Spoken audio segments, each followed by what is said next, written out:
क्या आप भी एनआईएस में अपने आप को रजिस्टर करना चाहते हैं, लेकिन आपको ये नहीं समझ में आ रहा है कि एनआईओएस का कौन सा एग्ज़ाम आपके लिए बेस्ट रहेगा और उस एग्ज़ाम के पार्टिकुलर जितने भी इंफॉर्मेशन है, जैसे कि क्या फी स्ट्रक्चर होगा, क्या रिक्वायर्ड डॉक्यूमेंट्स होगा और कैसे आप बाहर जितने भी स्कैम हो रहे हैं उससे सावधान रह सकते हैं।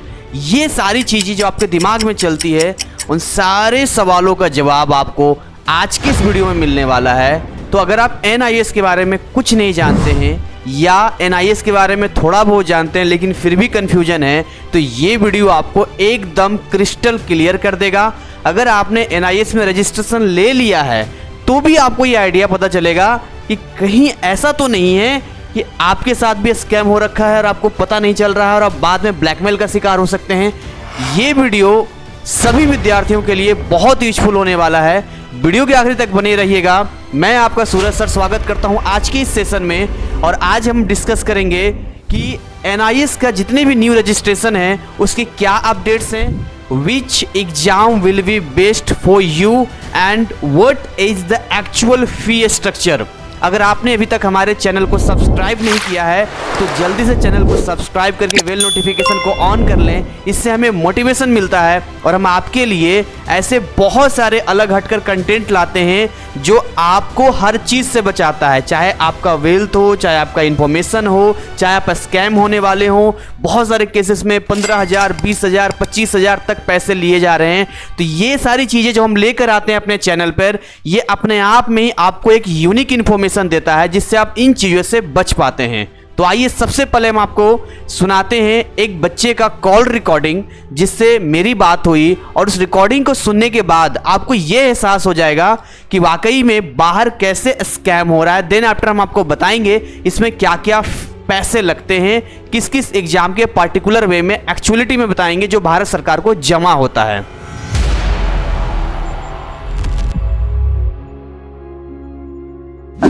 अब आप बताइए शुरू से क्या हुआ आपके साथ। सर देखो, पहले क्या हुआ था कि 2024 में मुझको एग्जाम देना था अप्रैल में। तो फिर मेरी एक फैमिली कंडीशन के वजह से मैंने उनको हाफ पेमेंट पहले दे दी थी। तो क्या हुआ कि मतलब फैमिली कंडीशन के बाद तो मैंने उनको हाफ पेमेंट 5,000 नहीं दिया है। तो अब क्या हुआ, उन्होंने रेफरल नंबर भी नहीं दिया, यूजर आईडी भी नहीं दिया, कुछ नहीं दिया हाफ पेमेंट करने के बाद भी। कितना पेमेंट टोटल मांग रहे थे वो मांग रहे थे 8,500 मांग रहे थे वो। और आपने कितना दिया है? मैंने दिया है 5,000 दिया है। तो ईमेल आईडी आपसे लिया था उन्होंने? हाँ, ईमेल आईडी लिया है, आधार कार्ड लिया है, कुछ मतलब जो भी डॉक्यूमेंट लिखते हैं वो सब लिया है। पर उन्होंने मतलब हाफ पेमेंट में करने के बाद भी उन्होंने यूजर नेम दिया नहीं है, रेफरल नंबर कुछ नहीं दिया है कि आप एक बार लॉगिन करके देख लीजिए आपका हाफ पेमेंट हुआ है कि नहीं। ये सब करके आपके मोबाइल नंबर पे, ईमेल आईडी पे कोई ओटीपी आया था? ओटीपी तो सर उस टाइम पे नहीं आया, ऐसा लग रहा है। फोन नंबर पे आया होगा। फोन नंबर पे आया था? हाँ। तो आपका ईमेल आईडी चेंज कर दिया गया है। लिया आपका ईमेल आईडी लेकिन अपना चेंज कर लिया उन्होंने। ऐसा इसलिए करते हैं ताकि जो एक्चुअल पेमेंट होता है वो आपको ना पता चले। तो अभी आप अपना कंटिन्यू करना चाहते हैं एनआईएस में फॉर्म फिलअप, राइट? हाँ, मैं मतलब उनके पास करवाना चाहता था, फिर आपकी वीडियो देख के एनआईएस में इतना पैसा नहीं लिया जाता है, इसके लिए मैं अभी आपके यहाँ से न्यू फ्रेशर एडमिशन लेना चाहता हूँ। तो सर ये पॉसिबल हो सकता है? इसके अलावा हम और भी टॉपिक पे बात करेंगे, जैसे अगर आप 10th पास हैं, 12th करना चाहते हैं तो आपके लिए कौन सा एग्जाम बेस्ट रहेगा। अगर आप 10th पास हैं लेकिन इम्प्रूवमेंट का एग्जाम देना चाहते हैं या फिर एडिशनल सब्जेक्ट एग्जाम देना चाहते हैं तो आपके लिए कौन सा एग्जाम बेस्ट रहेगा जिसमें आप स्कोर भी कर पाएं और आपके लिए बेस्ट एंड बेस्ट वे में स्कोरिंग हो। 10th फेल हैं, पास करना चाहते हैं तो क्या करें। 12th पास हैं लेकिन इम्प्रूवमेंट और एडिशनल सब्जेक्ट देना चाहते हैं तो क्या करना चाहिए आपको। आप 12th फेल हैं लेकिन 12th पास करना चाहते हैं तो ऐसे केस में आपको क्या करना चाहिए। इसी तरीके से जो मोस्ट आज की डेट में बहुत सारे स्टूडेंट्स हैं जिनके लेस देन 75% है और वो आईआईटी एंड जेईई जैसे एग्जाम को क्रैक करना चाहते हैं, बट उनके सामने सबसे बड़ा चैलेंज है कि 75% नहीं बन रहा है। कैसे एनआईएस बोर्ड में आकर आप इस 75% के क्राइटेरिया को पूरा कर सकते हैं, डजंट मैटर अगर आप 12th पास हैं फिर भी। इसके अलावा अगर आप पीसीएम के स्टूडेंट हैं, 12th पास हैं, लेकिन आप नीट का एग्जाम देना चाहते हैं, तो कैसे आप एनआईएस की हेल्प से आप एलिजिबिलिटी बना सकते हैं, ये सारी बातें एक एक करके आज के इस वीडियो में करने वाले हैं। तो चलिए स्टार्ट करते हैं आज के इस सेशन को। पहले हम आपको बताना चाहेंगे, हमारे पास जो रजिस्ट्रेशन फॉर्म आते हैं उनमें से कुछ बच्चों के डाटा जो एक्चुअली में भारत सरकार को पे किया गया है। ये जो आप देख रहे हैं ये अक्टूबर 2024 स्ट्रीम 2 का है। इस केस में जो स्टूडेंट है वो 12th पास है और वो 3 सब्जेक्ट का यहाँ पर एग्जाम दे रहा है और 2 सब्जेक्ट वो अपना टीओसी ने ट्रांसफर करवा रहा है। अगर आपको टीओसी नहीं समझ में आ रहा है, अगर आपको स्ट्रीम 2 नहीं समझ में आ रहा है, इस वीडियो के एंड होते होते ये सारी चीजें आपकी क्लियर हो जाएगी। लेकिन मैं आपको इतना बता दूं कि अगर कोई मान लो 12th फेल है और वो 2 सब्जेक्ट ट्रांसफर करवाना चाहता है जिसमें वो पास है, 3 सब्जेक्ट एग्जाम देना चाहता है और वो अक्टूबर में देना चाहता है, तो उसका जो भारत सरकार का पोर्टल पे जमा हो रहा है वो देखिए 3150 रुपए है। 50 रुपया ऑनलाइन एप्लीकेशन फी होता है, यानी अगर इसको ऐड कर देंगे तो इसमें आप देखिए ये 3200 रुपया हो जाएगा और यही पैसा जाता है। यानी कि अगर आपसे कोई 15,000, 20,000, 25,000 रुपया चार्ज कर रहा है, आपको नहीं देना है। और यहां पर जो एक्चुअली में जा रहा है वो हम आपको दिखा रहे हैं। देखिए अगला हम आपको दिखाना चाहेंगे, ये देखिए ये ऑन डिमांड 2024, यानी ऑन डिमांड में जो कहा जाता है कि बहुत ज्यादा पैसे लगते हैं, उसकी सच्चाई हम आपको दिखाना चाहेंगे। 12th पास है स्टूडेंट, सिंगल सब्जेक्ट केवल मैथमेटिक्स का एग्जाम देना चाहता है। अब ऐसे केस में आपसे बहुत ज्यादा चार्जेस, कोई 5,000, 6,000, 8,000 ऐसे चार्ज करता है, तो आप ये समझ लेना कि आपके साथ या तो फ्रॉड होने वाला है या स्कैम करने की कोशिश कर रहा है। तो यहां पर जो चार्ज जो भारत सरकार को जाएगा वो मात्र 1,080 रुपया है। और यहां पर देखो जो ऑनलाइन एप्लीकेशन फी है वो 50 रुपये यानी 50 रुपये है। यानी अगर आप टोटल इसमें करेंगे तो 1130 रुपया का चार्ज यहां पर जाएगा और ये केवल और केवल इतना ही जाएगा, इसके अलावा कोई एक्स्ट्रा चार्ज यहां पर नहीं जाने वाला है। यानी ऑन डिमांड हम सिंगल सब्जेक्ट मैथ की बात करते हैं। नेक्स्ट हम आपको दिखाना चाहेंगे यहां पे अप्रैल 2025 यानी अप्रैल 2025 में जो student as a fresh admission लेना चाहते हैं 5 सब्जेक्ट में, यानी कि 10th के मार्कशीट के बिहाफ पे, तो उनका जो यहां पर फी स्ट्रक्चर मैं आपको दिखाना चाहूंगा, वो फी स्ट्रक्चर देखिएगा थोड़ा ध्यान से। ये फी स्ट्रक्चर है 2,000 रुपया इसका रजिस्ट्रेशन फी है, 50 रुपया जो है इनका 50 रुपीज ऑनलाइन एप्लीकेशन फी होता है। यानी टोटल पेमेंट केवल और केवल यहां जाता है 2,050 रुपये। तो इस तरीके से आप खुद सामने देख सकते हैं कि भारत सरकार ने मध्यम वर्गीय, मिडिल क्लास और गरीबों को देखते हुए एक ऐसा बोर्ड बनाया जो पूरी तरीके से सरकारी है और सभी वर्ग के लोगों को इसका लाभ मिल सके और एकदम कम से कम पैसा ले रही है। लेकिन जब आप किसी बिचौलिए के पास जाते हैं, या कई बार ऐसा भी होता है कि बड़ा बड़ा यूट्यूब चैनल है, अच्छे खासे सब्सक्राइबर्स हैं, लेकिन उनका बिजनेस ही इसी लेवल पे चल रहा है कि भाई उनको पैसा कमाना है। लग रहा है 2,050 रुपया ले रहे हैं आपसे, 8,000 रुपया, 10,000 रुपया।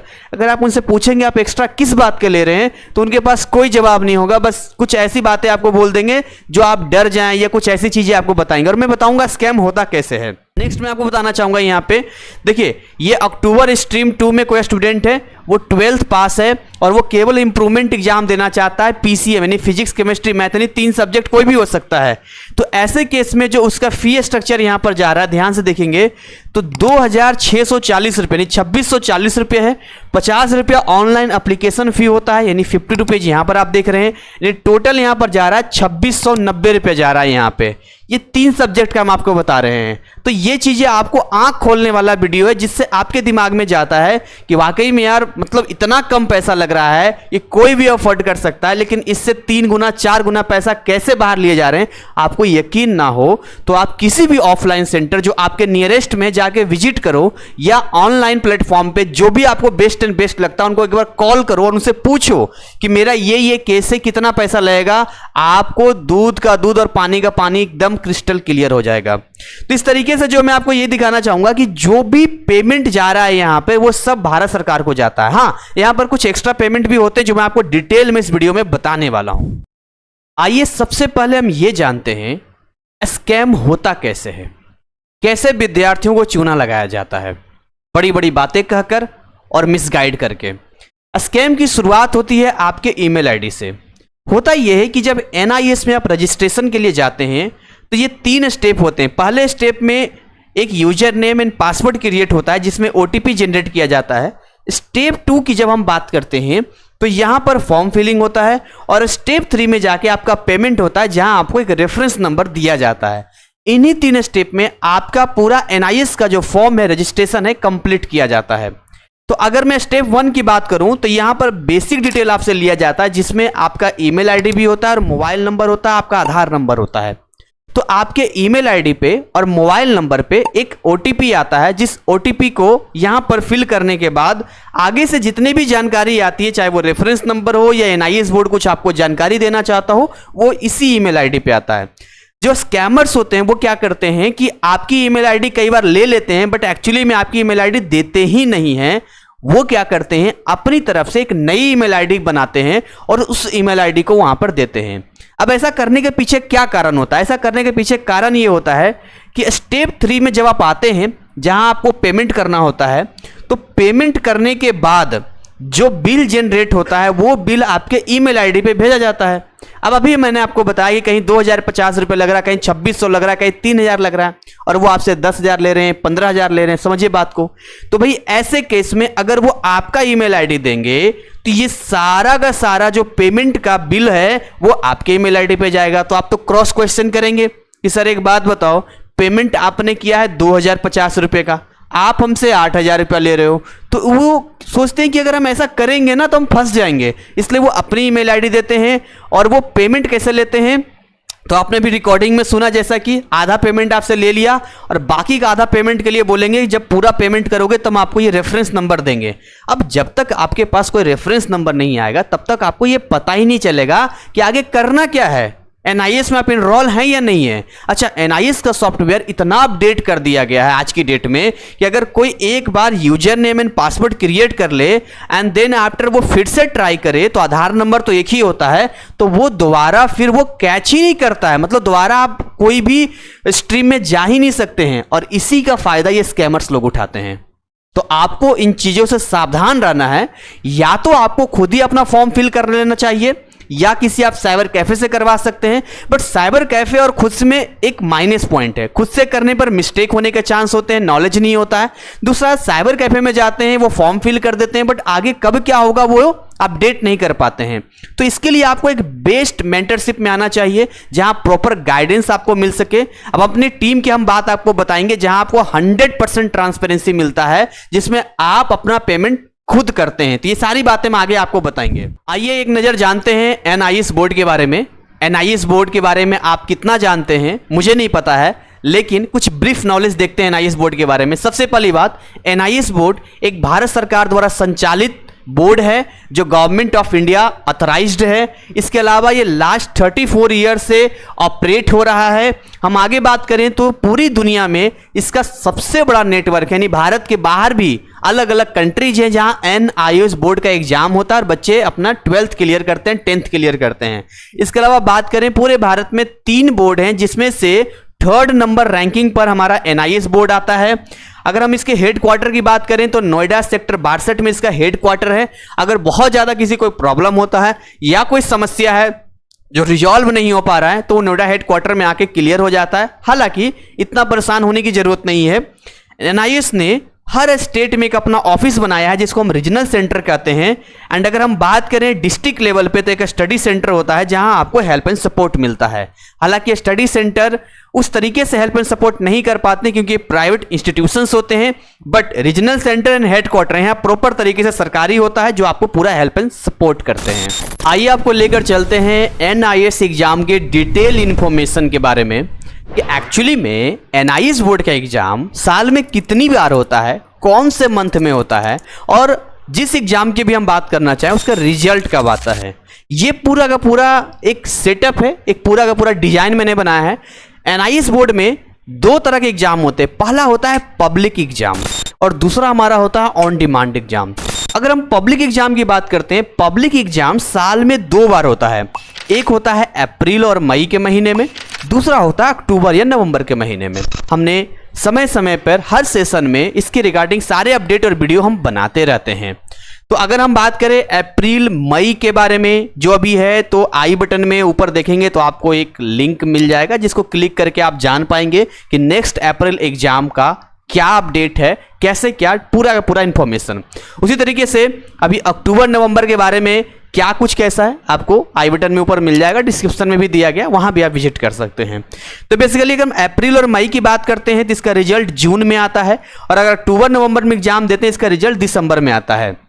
अगर हम लोग ऑन डिमांड एग्जाम की बात करते हैं तो अगर ऑन डिमांड एग्जाम के बारे में बात करें, साल में 2 बार होता है। एक होता है जनवरी से मार्च के बीच में, एक होता है जुलाई से सितंबर के बीच में। अभी जनवरी से मार्च के बीच में बात करें तो अभी आएगा तो उसका अपडेट आपको चैनल पे मिल जाएगा। अभी जुलाई से लेकर सितंबर के बीच में ऑन डिमांड के ऊपर हमने वीडियोज बनाए हैं जो आई बटन में ऊपर आपको दिख जाएगा, वहां से आप क्लिक करके इसकी जानकारी ले सकते हैं। डिस्क्रिप्शन बॉक्स में भी इसका लिंक आपको मिल जाएगा। तो ये ऑन डिमांड के बारे में है जुलाई से सितंबर के बीच में, जिसका रिजल्ट 45 डेज में आ जाता है।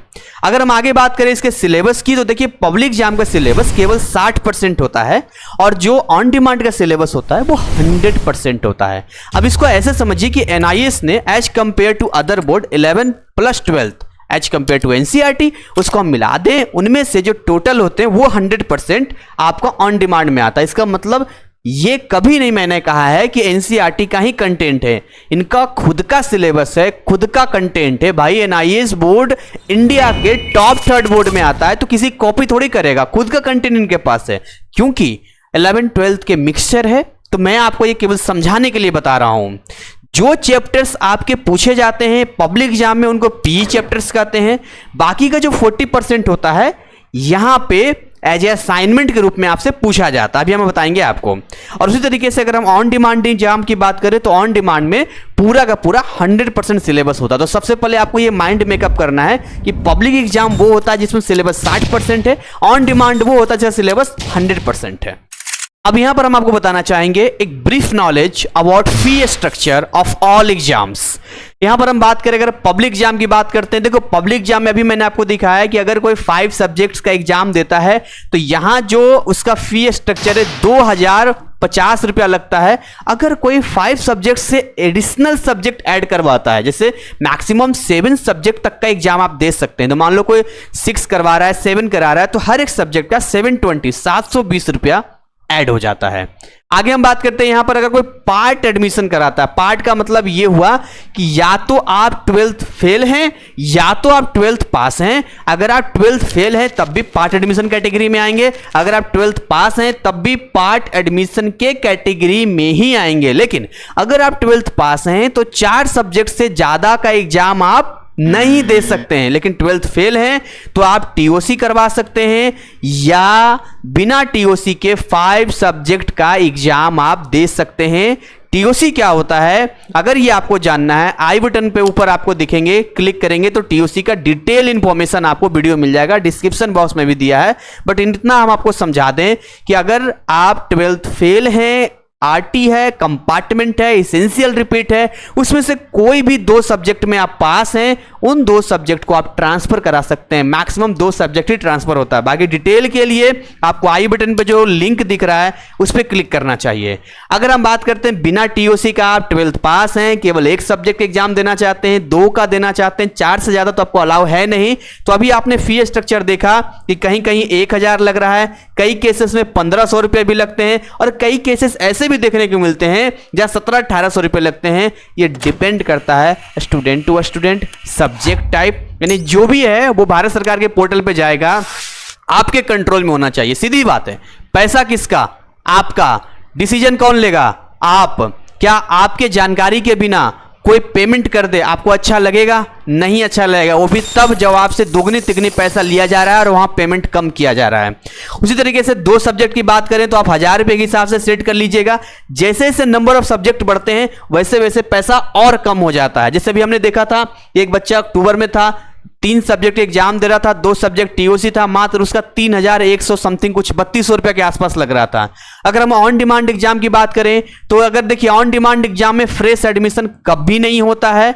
इसके पीछे कारण है, ऑन डिमांड एग्जाम वही बच्चा दे सकता है जिससे मान लो जो 12th पास हो या 10th पास हो। मैं इसको बहुत ही क्लियरली बताना चाहूंगा। मान लो कि कोई 10th का ऑन डिमांड एग्जाम देना चाहता है, हेलो 10th का ऑन डिमांड एग्जाम देना चाहता है, इसके लिए पहला कंडीशन ये है कि उसको 10th पास होना जरूरी है। अगर कोई 12th का ऑन डिमांड एग्जाम देना चाहता है तो पहला कंडीशन ये है कि 12th पास होना जरूरी है, या 12th फेल भी होगा तब भी चलेगा, उसी तरीके से 10th फेल होगा तब भी चलेगा।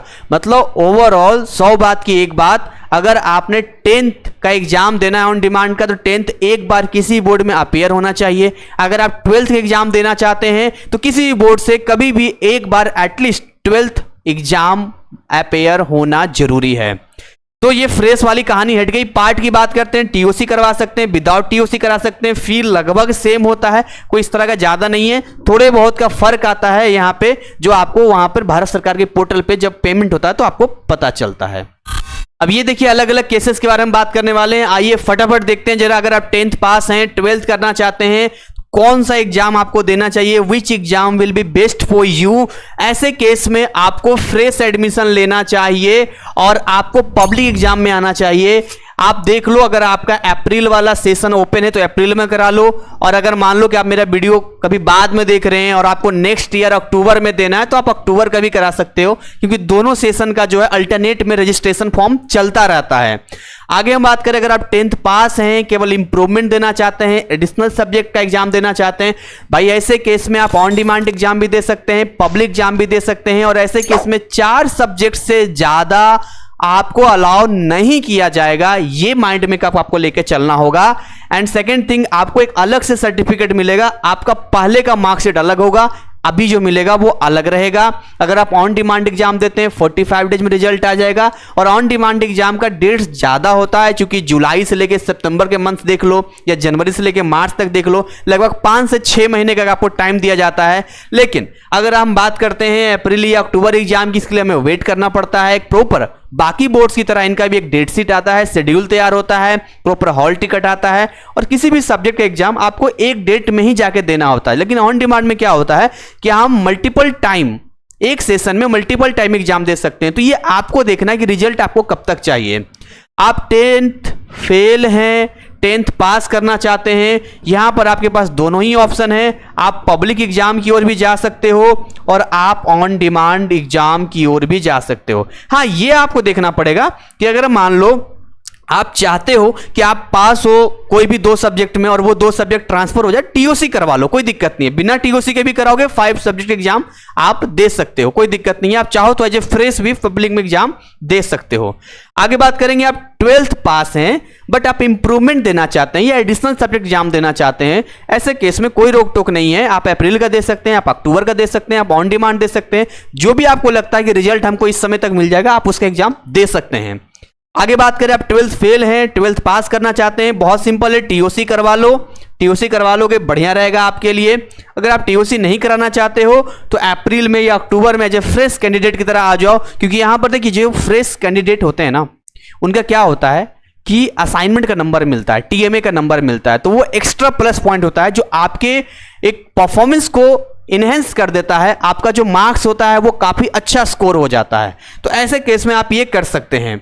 नेक्स्ट हम यहां पर अगर बात करें यहाँ पे कि अगर आप लेस देन 75% है, आईआईटी जाइए, तो आपके लिए केवल एक ही विकल्प है। इस केस में आपको अप्रैल का एग्जाम दे देना चाहिए एज ए फ्रेश कैंडिडेट की तरह। ठीक है, मैंने इसके रिगार्डिंग वीडियोज भी बनाए हैं, जो आई बटन में ऊपर आपको शो हो रहा होगा, उसको क्लिक करेंगे तो आपको पता चल जाएगा कि जोसा काउंसलिंग ने भी इस चीज को एक्सेप्ट किया है और उन्हें कोई एतराज नहीं है, कोई प्रॉब्लम नहीं है। इवन अगर आप 12th पास हैं एंड 10th के बिहाफ पे फिर से एनआईएस बोर्ड में रजिस्ट्रेशन लेते हैं, कोई आपत्ति नहीं है, आप आगे बढ़ सकते हैं। उन्हें कोई मतलब इन चीजों से नहीं है, उनको बस एलिजिबिलिटी चाहिए जो आप दिखा दीजिए। राइट, आगे बात करते हैं यहां पर, अगर आप पीसीएम के स्टूडेंट हैं, आप 12th पास हैं बट आप नीट की एलिजिबिलिटी बनाना चाहते हैं, तो ऐसे केस में आपको एडिशनल बायोलॉजी का एग्जाम दे देना चाहिए। और ये आपको देखना होगा, अगर आप जल्दी चाहते हैं तो ऑन डिमांड एग्जाम दे दो, अक्टूबर दे दो, अप्रैल दे दो, इट्स योर चॉइस। अप्रैल का हम मना करते हैं क्योंकि उस टाइम तक फॉर्म फिलिंग आता है, रिजल्ट नहीं आ पाता है, तो आपको कोशिश करना चाहिए तो अक्टूबर का दे देना चाहिए, या आपको कोशिश करनी चाहिए कि उससे पहले ऑन डिमांड का देना चाहिए। क्योंकि पीसीएम है तो पीसीबी का जो एग्रीगेशन मार्क्स होता है 150 होना चाहिए। तो अगर आपका फिजिक्स केमिस्ट्री ऐड करने पे अच्छा खासा मार्क्स आ रहा है, बायो में केवल पासिंग भी ले आएंगे तो भी आपका काम हो जाएगा। हेलो डियर स्टूडेंट्स, इतनी जानकारी के बाद आपके मन में ख्याल आ रहा होगा कि सर सही तरीका क्या है रजिस्ट्रेशन करने का, कहां से करवाएं, क्या प्रोसेस होगा। तो आइए हम आपको बताते हैं कि कैसे आप GCC NIS क्लासेस टीम के थ्रू अपने रजिस्ट्रेशन को ना केवल कंप्लीट करवा सकते हैं, बल्कि आपके मार्कशीट आने तक हमारी टीम आपके साथ रहती है और आपके साथ बीच में जो भी प्रॉब्लम आता है हर एक प्रॉब्लम के साथ खड़ी रहती है और आपके सारे प्रॉब्लम को क्लियर करती है। अब एक स्टूडेंट अगर पढ़ाई पे फोकस करे तो वो ज़्यादा अच्छा है, क्योंकि दिमाग तो एक ही है ना। अब एक दिमाग में या तो आप पढ़ाई पे फोकस कर लो या इन चीज़ों पे कर लो। इसीलिए आप लोगों के रिक्वेस्ट पे हमने एक टीम बनाई है जो टीम आपको पूरी तरीके से आपको हेल्प एंड सपोर्ट करता है। तो देखो, अगर मान के चलते कोई स्टूडेंट है, वो बिल्कुल श्योर है कि हमें रजिस्ट्रेशन करवाना है, उसको ट्रस्ट है हमारे ऊपर, है ना, और वो चाहता है कि सर हम समय बर्बाद नहीं करना चाहते हैं, तो ऐसे केस में ये जो नंबर आपको दिख रहा है 7654088391, सबसे पहले स्टेप में यहां पर आप क्या करेंगे, डॉक्यूमेंट्स भेजेंगे, टीम सर्विस चार्ज 1000 वहां पर आपको बता दिया जाएगा। अब क्या चीज मैं आपको बताता हूं, डॉक्यूमेंट क्या है वो भी बताऊंगा।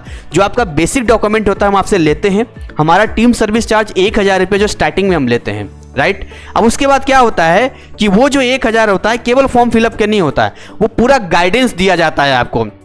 इसके अलावा स्टेप 3 में आएंगे, टीम आपको कांटेक्ट करेगी और आपका फॉर्म फिल करना स्टार्ट करेगी। आपको कांटेक्ट किया जाएगा कि जी आप व्हाट्सएप पे एक्टिव रहना, आपका फॉर्म फिल होगा। जैसे जैसे फॉर्म फिल होगा आपको भेजा जाएगा कि चेक करो सही है गलत है क्या है, आप कंफर्म करोगे फिर वो आगे बढ़ेगी। एंड स्टेप 4 में क्या होता है कि आपको पूरा का पूरा, क्योंकि एक्सेस आपके पास, ईमेल आईडी आपका, मोबाइल नंबर आपका, तो पेमेंट के लिए आपको बता दिया जाता है कि यूपीआई से मत करना, इस तरीके से ऐसे पेमेंट करना, और यहां से सक्सेसफुली आप अपना पेमेंट खुद करते हैं। इसलिए हम हमेशा कहते हैं कि केवल GCC NIS क्लासेस की ही टीम आपको 100% ट्रांसपेरेंसी देती है, जो कहीं और आप ढूंढेंगे तो आपको नहीं मिलेगा। शायद इसलिए कर रहा हूं कि मे बी और लोग इस तरह से अच्छे काम करने लग जाएं तो स्टूडेंट्स का भला हो जाए। ये रिक्वायर्ड डॉक्यूमेंट्स हैं, आपका आधार हो गया, पासपोर्ट साइज फोटो हो गया, ईमेल आईडी हो गया, मोबाइल नंबर हो गया, सिग्नेचर हो गया, 10th एंड 12th का मार्कशीट हो गया, राइट। अब आपके मन में यह भी आ रहा होगा कि अगर हम रजिस्ट्रेशन कर भी लेते हैं तो यहां तो कोई स्कूलिंग होती नहीं है। भाई जब स्कूलिंग होती नहीं तो पढ़ाई कैसे होगी, और यह सवाल आपके दिमाग में चलना स्वाभाविक है, नॉर्मल है, और इसी चीज के लिए हमारा चैनल काम करता है। एक्चुअली हमारे चैनल का जो ग्रो है, जो ऑडियंस है, वो पढ़ने के लिए हमारे पास आते हैं। तो हमारा खुद का अपना ऐप है GCC NIOS क्लासेस, वेबसाइट है, आप डिस्क्रिप्शन में जाइए, वहां पर इसका लिंक मिलेगा, इसको इनरोल कीजिए। बहुत सारे कंटेंट इसमें हमने फ्री में दिया है, जैसे PYQ और बहुत सारी चीजें, बुक्स वगैरह NIS का, और बहुत सारे कंटेंट हमने ऐसे भी दिया है जिसको आप परचेज कर सकते हैं, जो काफी अफोर्डेबल है और कम समय में अपना तैयारी के साथ साथ में एक बेटर परफॉर्मेंस ला सकते हैं। जैसे अगर मैं बताऊं, CL सर 35 इयर्स का मैथमेटिक्स एक्सपीरियंस है, जो आपको रेगुलरिटी में क्लासेस देते हैं, इनका कोर्स आपको मिल जाएगा हमारे ऐप में। अगर हम डॉक्टर रश्मि की बात करें, बायोलॉजी के रिगार्डिंग है, फिजिक्स केमिस्ट्री में खुद करता हूं, इसके अलावा और भी बहुत सारे सब्जेक्ट हैं, क्लास 10th का हो गया, 12th में कॉमर्स का हो गया, आर्ट्स का हो गया, ये सारी चीज़ों पर भी काम चल रहा है रेगुलरिटी में, जो आपको अपडेट मिलता रहेगा। और बहुत सारे कोर्सेस लॉन्च कर दिए गए हैं ताकि आप सही समय पर सही तरीके से पढ़ाई करके काम कर सकें। अब NIS बोर्ड में प्रॉब्लम क्या, मैं आपको समझाना चाहूंगा। ये कुछ इस तरह का प्रॉब्लम है जो आप देख रहे हैं। अब होता क्या है, यहां पर हम आपको समझाना चाहेंगे कि एक स्टूडेंट जब NIS बोर्ड में आता है तो उसका सिलेबस इतना ज़्यादा है, क्योंकि यहाँ पर क्या है 11th और 12th मिक्स होता है। 11th 12th मिक्स होने की वजह से इतना ज़्यादा सिलेबस होता है और समय बहुत शॉर्ट होता है। मेन प्रॉब्लम ये है, 2 साल का सिलेबस आपको 45 डेज में करना है, 1 महीने में करना है, 10 दिन में करना है, ऐसे केसेस आते हैं। तो हमारी टीम और हमारे जो फैकल्टीज है वो क्या करते हैं, एक सही वे में फिल्टर करते हैं और इस फिल्टर करके सारी चीज़ों को जो है आपके ब्रेन तक पहुंचाते हैं, ताकि आप यहां पर 90% तक स्कोर कर सके। और हमारे बैचेज में ऐसे स्टूडेंट भी रहे हैं जो 97 95 तक हर बार लाते हैं, और आप भी अपने सपने को पूरा कर सकते हैं, इस सही वे में पढ़ाई करके आगे बढ़ सकते हैं। इसके अलावा अगर आपका कोई डाउट है, जैसे कि आपका स्टडी मटेरियल के रिगार्डिंग डाउट है, तो आप इस नंबर पे हमें कांटेक्ट कर सकते हैं। इसके अलावा अगर आपका जनरल इंक्वायरी का डाउट है तो हमें इस नंबर पे कांटेक्ट कर सकते हैं। आप लोगों से एक रिक्वेस्ट रहेगा, रिक्वेस्ट ये रहेगा कि ऑल ओवर इंडिया आप लोग इतना सपोर्ट और प्यार करते हैं कि हर एक 2 मिनट में 10 से 20 कॉल्स आते हैं जो हमारी टीम के लिए चैलेंज होता है उसको अटेंड करना। इसलिए जितने भी नंबर हमने आपको प्रोवाइड किया उन नंबर्स पे आपको व्हाट्सअप करना है।